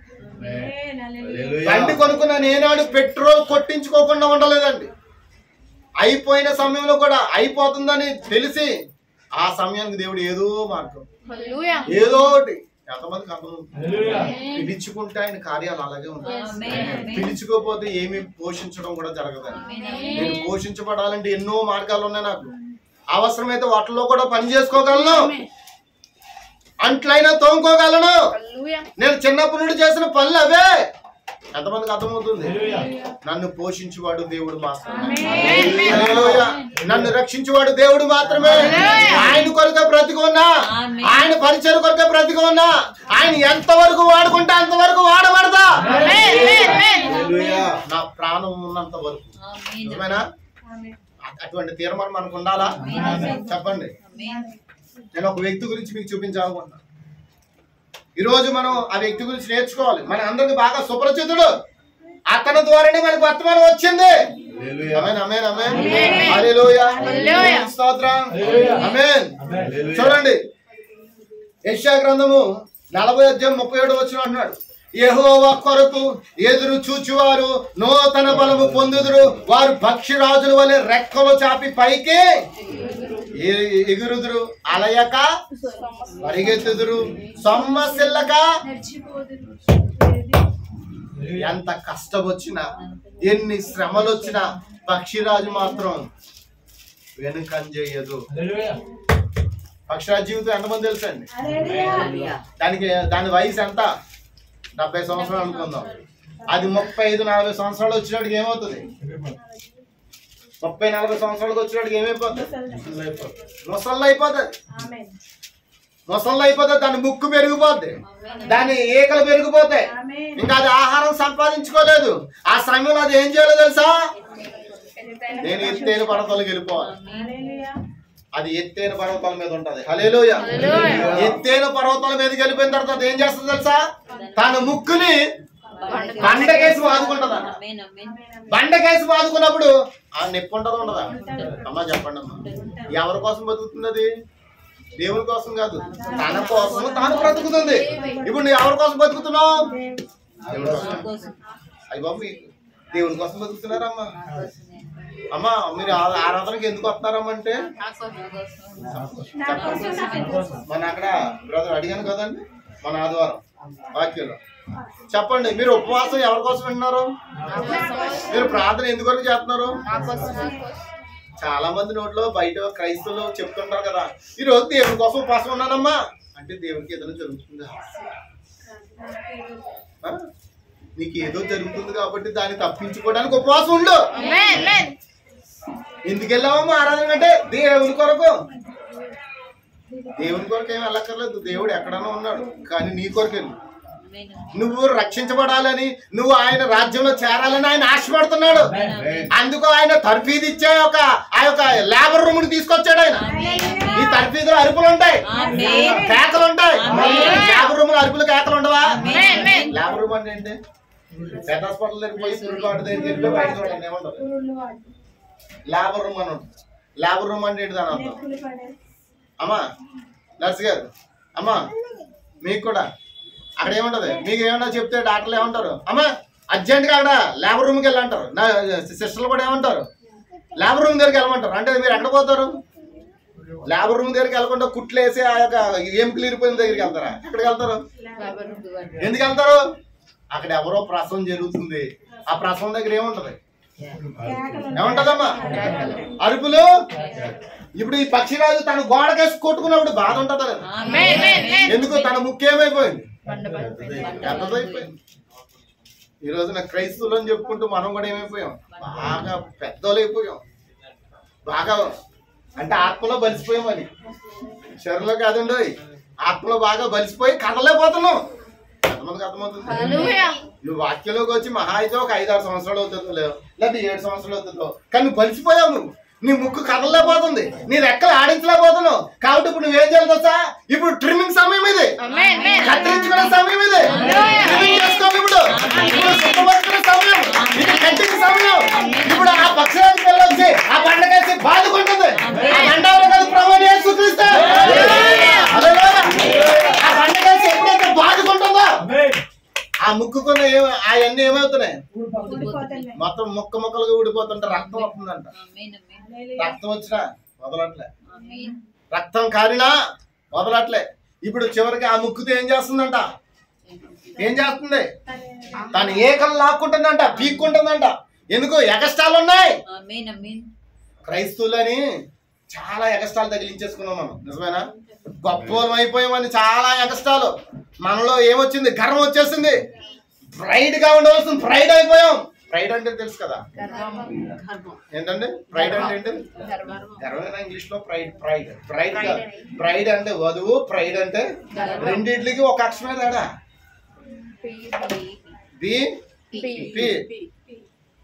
బీపీలుగా మారిపోయాం. ప్రైడ్ ప్రైడ్ ప్రైడ్ ప్రైడ్లుగా మారిపోయాం, బీపీలుగా మారిపోయాం. ఈ బీపీలు తగ్గించుకోవడానికి మనం ఏం చేయాలి? ఇప్పుడు మాత్రలు వేసుకోవాలా? వాక్యమైన మాత్రలు మింగినప్పుడు ఆ యొక్క ముక్కుతో ఎప్పుడైతే దెబ్బలు దగ్గర ఆ ముక్కుతో ఆ ఏకలన్నీ పీకుకుంటుందంట, ఆ బండకేసి కొట్టుకుంటుందంట, ఆ బండకేసి బాదుకుంటుందంట. ఆ బండ ఎవరో ప్రభువైన యేసుక్రీస్తు కాదా? దేవుడు ఒక మాట ఉంది, మీ పిల్లల్ని బండకేసి బాధమంటాడు. అదిగో మీ దేవుడు బండకేసి కొట్టేమన్నాడు పిల్లల్ని, అదేం దేవుడు అని అన్యులు ఏం చేస్తారు, దాన్ని ఎగతాళి చేస్తున్నారు. వాళ్ళకి ఆ బండి ఏంటో తెలియలేదు. ఈ రోజు సహోదరులారా, మన పిల్లల్ని బండకేసి కొట్టాలి. ఆ బండ ప్రభువుని యేసుక్రీస్తు. హల్లెలూయా. ఎప్పుడైతే ఆ బండకేసి కొట్టబడతామో ఆ బండ మనకి నీళ్ళని ఇస్తుంది, దాహాన్ని తీరుస్తుంది. హల్లెలూయా. అందుకే మన పిల్లలు ఎక్కడ ఉండాలి? ఆరాధన మనతో ఉండాలి. మనతో ఉన్నారంటే దేవునితో ఉన్నట్టే. చెప్పలు పడతారా? మరి మన యొక్క ఆ కష్టాలన్నీ ఏమైపోవాలి? ఇప్పుడు వాడికి కొట్టుకుందామా? శుక్రవారం రావడానికి బందీలుగా ఉన్నారు మీరు, బుధవారం రావడానికి బందీలుగా ఉన్నారు మీరు. ఇప్పుడు ఏం చేయాలి? ఇప్పుడు బంధకాలు కత్తిరించండి. ఎందుకో తెలుసా? ఇది ట్రిమ్మింగ్ సమయం, మనం శుభ్రపరచుకునే సమయం ఇది, మన మసీలు శుభ్రపరచుకునే సమయం, మనం కత్తిరింపబడే సమయం ఇది. కాబట్టి ఇప్పుడు మనం ఏం చేయాలి? ఆ స్థితిలోకి రావాలి. దేవ ఆ స్థితిలోకి రావాల్సింది. పౌలు వెంట ఉంటే పౌలు వల్ల హతసాక్షి అయిపోవడానికి ప్రయత్నం చేయాలి. ఏమండి? పౌలు అన్నాడు, నేను క్రీస్తును పోలి నడిచిన రీతిగా మీరు నన్ను పోలి, నేను క్రీస్తే సిలువేయబడతా, నేను కూడా సిలువేయబడతాను. కానీ పౌలు క్రీస్తు అది సిలువేయబడలేదు, కానీ ఏం చేయబడ్డాడు? సాక్షి నరికివేయబడ్డాడు. కానీ మరి పౌలు వెంబడించిన వాళ్ళు కూడా ఏమనుకోవాలా? నా పౌలు నా ఆత్మీయత అంటే చచ్చిపోతే నేను కూడా అలాగే చచ్చిపోవాలి. అటువంటి జీవితం మనకు రావాలి. ఇప్పుడు నన్ను బట్టి మీరు ఏమి నేర్చుకుంటారని నా బాధ.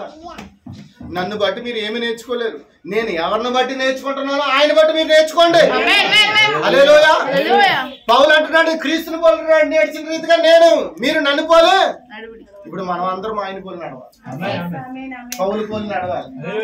అయితే దేవుడు వధువుని హతసాక్షులుగా అప్పగించడం, అప్పగించడండి. ఏమంటే ఒక భర్త భార్యని శత్రుల చేతికి అప్పగిస్తాడా? నిజమైన భార్య అయితే అప్పగించడం. ఒకవేళ నువ్వు భార్య కాబట్టి అప్పగిస్తాడు, అది నా చేతిలో లేదు. దేవునికి స్తోత్రం, దేవునికి స్తోత్రం. ఒక వ్యక్తిని గురించి చెప్పాలని ఆశపడుతున్నాను, సమయం అది నాకు సరిపోద్ది అనుకుంటున్నాను. వెళ్దామా? వ్యక్తి గురించి నేర్చుకుందామా? ఎంతమంది నేర్చుకోవడానికి ఇష్టపడతారు? హల్లెలూయా. మొదటి రాజుల గ్రంథం 19:14 నేను చదువుతున్నాను, చూడండి బైబిల్ కూడా. మొదటి రాజుల గ్రంథం 19:14. అందుకతడు, ఇశ్రాయేలు వారు నీ నిబంధనను త్రోసివేసి నీ బలిపీఠమును పడగొట్టి నీ ప్రవక్తలను ఖడ్గము చేత హతము చేసిరి. సైన్యములకు అధిపతియు దేవుడునకు యెహోవా కొరకు మహారోషము గలవాడినే నేను ఒక్కడిని మాత్రమే మిగిలి ఉన్నాను. వారు నా ప్రాణం తీసివేటికే చూస్తున్నారని చెప్పాను. హల్లెలూయా. అప్పుడు 19 ఏలియా అచ్చటి నుండి పోయిన తర్వాత అతనికి షాపాతు కుమారుడైన ఎలీషా కనబడెను. అతడు తన ముందరున్న 12 అరకల ఎడ్ల చేత దున్నించుచు 12వ అరక తాను తోలుచుండెను. ఏలియా అతని చేరబోయి తన దుప్పటి అతని మీద వేయట. హల్లెలూయా. ఈ మధ్యలో ఉన్న వచనాలు ఇంటికి వెళ్ళి చదవండి. ఎక్కడి నుంచి? దేవుని చిత్తమైతే ఇది మధ్యాహ్న కాలంలో అక్కడ చెప్తాను నేను. అయితే మీకు కొన్ని విషయాలు చెప్పి నేను ముగిస్తాను. హల్లెలూయా. చూడండి, ఏలియా విడిచిపెట్టబడినప్పుడు ఏం జరిగిందో మనం చూద్దాం. ఎందుకు? అతడు వాక్యమును పక్షమును నిజంగా నిలిచుండుటే కారణం. హల్లెలూయా. చూడండి, పౌలు అన్నాడు, నన్ను అందరూ విడిచిపెట్టారు. మరి ఏలియా కూడా ఏమన్నాడు? అందరూ విడిచిపెట్టారు నన్ను అన్నాడా లేదా? మరి ఏలియాని ఎవరు విడిచిపెట్టారు? ఎవరు విడిచిపెట్టారో చెప్తుంది. మరి దేవుడు విడిచిపెట్టలే, ఎవరు విడిచిపెట్టాలి? పౌలుకి ఒక అంగీ అన్న ఉందంట, ఏలియాకి ఏముంది? దుప్పడే. దుప్పడు కప్పుకున్నాడా? బట్టలు ఏం కట్టుకున్నాడు ఆయన? ఒక గొర్రె చర్మం కట్టుకున్నాడంట, తోలు తట్టి కట్టుకున్నాడంట, కర్ర కట్టుకుని ఉన్నాడంట. మరి జనాలందరూ ఆయన తెరిపోతారా? బాబు నువ్వు ప్రవక్త బాబు, నీ బట్టలు చూసుకున్నావా? నువ్వు ఆటం చూసుకున్నావా? నీ గడ్డం చూసుకున్నావా? నీ బట్టబొర చూసుకున్నావా అని ఎగతాళి చేసేవాళ్ళు తప్ప ఆయన దగ్గర దేవుడు ఉన్నాడని ఎవరు గుర్తించలే. అందుకే ఎవరు విడిచిపెట్టారు? ఇశ్రాయేలు దేశం విడిచిపెట్టింది ఆయన. ఎవరు విడిచిపెట్టారు? షోమ్రోన్లో ఉన్న ఆ యొక్క ఆహాబు, ఆ యొక్క యెజబెల్ ఆయన విడిచిపెట్టింది. అలే కాదు, యెహోవా ప్రవక్తలు అనబడుతున్న వారు, బోధకులు అనబడుతున్న వారు ఏలియాని ఏం చేశారు? ఇంకా అందరూ విడిచిపెడతా ఏలియా ఏమనుకున్నాడు? వదిలే. ఏలియా ఏమనుకున్నాడు? అందరూ విడిచిపెట్టారు. ఏలియా ఏమనుకున్నాడు? అందరూ విడిచిపెట్టారు కాబట్టి నన్ను ఆయన విడిచిపెట్టలేదు కాబట్టి నేను అరణ్యానికి పోతాను అని అరణ్యం పోయి హ్యాపీగా ఉన్నాడంట.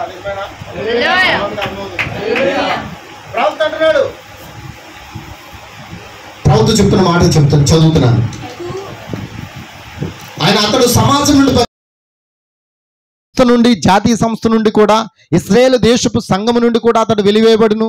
యాజకులు మొదలగు వారందరూ అతను బయటకు త్రోసివేసిరి. పౌలుకున్న ఒక అంగీ కూడా అతనికి లేదు. ఒక చిన్న గొర్రె చర్మము లేదా చిన్న తోలు చుట్టుకుని ఉండును. కొండ మీద కూర్చుని ఉండి పక్షులచే పోషించబడును. ఎవరి చేత పోషించబడ్డారు? అందరు విడిచిపెట్టినా దేవుడు విడిచిపెట్టాడా? అందరికీ కరువు ఉంది, ఆయన కరువు ఉందా? చెప్పండి అమ్మ. అందరికీ కరువు ఉంది, ఆయన కరువు ఉందా? దేవుడు విడిచిపెట్టాడా? కాకుల ద్వారా పోషించిన దేవుడు. హల్లెలూయా, ఆమేన్.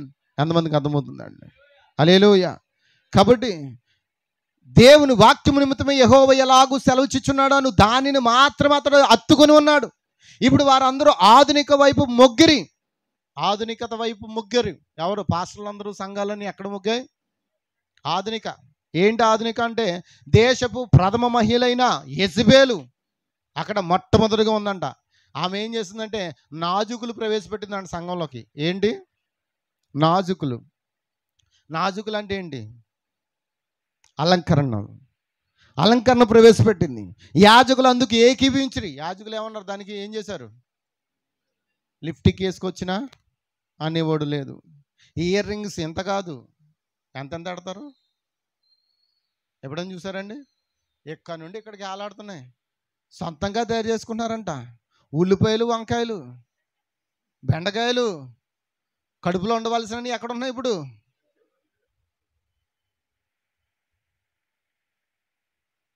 ఎంతమందికి అర్థమవుతుందండి? వీటిలన్నిటినీ ఆ యెజబెల్ రాని సంఘంలోకి.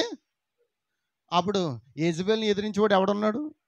ఎవడన్నా ఎదిరిస్తే కథం, కేలు కథం, దుకాన్ బంద్. అయితే ఒక్కడు ఎదిరించాడంట. ఆ ఒక్కడే ఏలియా. హల్లెలూయా. కాబట్టి ఏలియా వర్తమానం నుండి మనం కూడా దాన్ని ఏం చేస్తున్నాం? వ్యతిరేకిస్తున్నామా? వద్దా? బెండకాయలు, టమాటాలు నేను కూడా కొనేసి తెచ్చానా? చెప్పండి.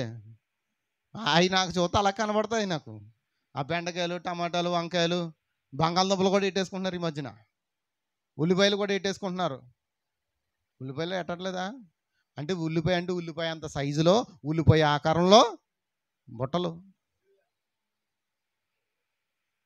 టమాటాలు ఎట్టేసుకుంటున్నారు. బెండకాయలు అంటే ఇలా పొడుగ్గా ఉంటాయి కదా. వాళ్ళు నిగ్రోలు ఎట్టుకునేవారు అంట. నిగ్రోలు ఎందుకు ఎట్టుకునేవారు తెలుసా? ప్రవక్త చెప్పాడు అది. ఎందుకంటే ఆ నిగ్రో స్త్రీలు అందమైన వారిని చూసి వారిని అంట రాజులు తీసిపోయేవారంట. వాళ్ళు నల్లగా ఉన్నా చాలా అందంగా ఉంటారండి వాళ్ళు. వాళ్ళ అందం బట్టి రాజులు మమ్మల్ని తీసిపోతున్నారు, మా భర్తలకు మమ్మల్ని లేకుండా చేసేస్తున్నారు, అందుకని మేము ఎలా ఉండాలి? ఆ అందం ఉండకూడదు. కాబట్టి మేము ఏం చేసుకుంటామంటే మా పేదాలు కత్తిరించుకుని అందులో పెద్ద డప్పు పెట్టుకుంటాం అని ఇలాగ సాగదీసుకుని ఇలాగ సాగిపోయినట్లుగా పెద్ద ముక్కు కాడబెట్టి వాళ్ళు ఎలా కనబడుతున్నారు? అసహ్యంగా కనబడుతున్నారు. ఎందుకు? అంత బరువు పెడతాయి కానీ సాగవు కదా. ఎంతమంది? కొంతమంది ఆడవాళ్ళు ఇప్పుడు సిజరింగ్ కూడా వెళ్తున్నారు. ఎందుకో తెలుసా? ఎట్టి ఇక్కడికే సాగిపోయి కట్ అయిపోతున్నాయంట. మళ్ళీ వాటిని కుట్లు వేయించుకుని మళ్ళీ ఈ సరిపోవట్లేదు, ఎక్కడోటి అవకాశం ఎత్తే మొత్తానికి వాళ్ళకి నుదుటికి కూడా ఎట్టేసుకుంటారు. అవకాశం ఉండాలి కానీ వాళ్ళకి ప్లేస్ ఎక్కడ దొరికితే అక్కడ ఎట్టేసుకుంటారు వాళ్ళు. వాళ్ళే కాదు, ఇప్పుడు మగాళ్ళు కూడా ఎట్టేసుకుంటున్నారు కదా. ఎక్కడో ఒకటి ఎక్కడో ఒకటి ఆడవాళ్ళు ఎట్టు మగవాళ్ళు కూడా ఇక్కడ ఒకటి సరిపోవట్లేదు. సర్లే మనకెందుకు కానీ ఏలియా వర్తమానం నుండి మనం వాటిలన్నీ త్రోసివేశాం. అయితే వాక్యం ఇలా బోధించినందుకు కొంతమంది ఏం చేస్తారు చెప్పండి? అలా బోధించే సేవకుని ఏం చేస్తారు? విడిచిపెట్టి వెళ్ళిపోతారు. థ్యాంక్ గాడ్, అలా విడిచిపెట్టి వెళ్ళిపోయినా సంతోషమే. కానీ మీరు ఎక్కడికి వెళ్ళినా పరలోక రాజ్యానికి వెళ్ళండి. మీరు ఎక్కడున్నా పరలోక రాజ్యానికి వెళ్ళే మార్గంలో ఉండండి. కానీ అసత్యాన్ని బోధించే చోట ఉంటే నువ్వేమవుతావు? విడిచిపెట్టబడతావు. ఎంతమందికి అర్థమవుతుంది? అయితే ఈరోజు ఈ వాక్యం ఇంతటితో ముగిస్తున్నాను. దేవుని చిత్తమైతే వచ్చే వారం దాన్ని కొనసాగించుకుందాం. ఇంకా కొంతమంది భక్తుల జీవితంలో జరిగిన సంఘటనల ద్వారా వారి యొక్క సంఘములు ఎన్ని వారిని విడిచిపెట్టాయో మనం నేర్చుకుందాం. ఎంతమంది సిద్ధంగా ఉన్నారు? ఎంతమంది ప్రార్థిస్తారు? ఎంతమంది నా గురించి ప్రార్థిస్తారు? దేవుడు ఈ మాటలను మీ హృదయంలో దీవించును గాక. God bless you. అందరూ లేచిన పడదామా? ఒక పాట